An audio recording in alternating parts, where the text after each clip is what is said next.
முன்னாள் மத்திய அமைச்சர் ப. சிதம்பரம் எழுதிய வரலாற்றில் முக்கியமான தருணம் கட்டுரை சிந்தை இணையதளத்தில் இன்று வெளியாகியுள்ளது.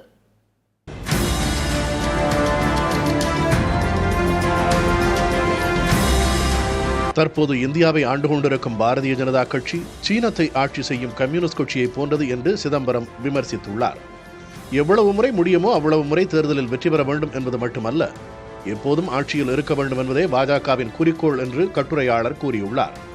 ஒரே மொழி, ஒரே பண்பாடு, ஒரே அரசியல் கட்சி இயலுமென்றால் ஒரே மதம் கொண்ட நாடாக இந்தியாவை மாற்ற RSS விரும்புவதாகவும் பிரதமர் மோடி இதனை கவனமாக செயல்படுத்தி வருவதாகவும் கட்டுரையாளர் தெரிவித்துள்ளார். 2024 மக்களவைத் தேர்தலில் பாஜகவிற்கு சாதாரண பெரும்பான்மை கூட கிடைக்காத சூழலில் 2029 தேர்தலில் அதிக தொகுதிகளில் வெற்றி பெறவே ஒரே நாடு ஒரே தேர்தல் என்ற உத்தியை பாரதிய ஜனதா கட்சி கையில் எடுத்துள்ளதாக கூறியுள்ளார். ஒரே நாடு ஒரே தேர்தல் மசோதா மட்டும் நிறைவேறிவிட்டால் எதிர்க்கட்சிகளிடையே இப்போது நிலவும் ஒற்றுமை சீர்குலைந்து பிளவுகள் ஏற்பட்டுவிடும் என்று கட்டுரையாளர் எச்சரித்துள்ளார். மதச்சார்பற்ற ஜனநாயக இந்தியாவை காக்க மாற்று அரசியல் வாய்ப்புகளை உருவாக்க வேண்டும் என்றும் அப்போதுதான் பாஜகவின் ஏகபோக அதிகாரத்தை தடுக்க முடியும் என்றும் சிதம்பரம் தனது கட்டுரையில் வலியுறுத்தியுள்ளார்.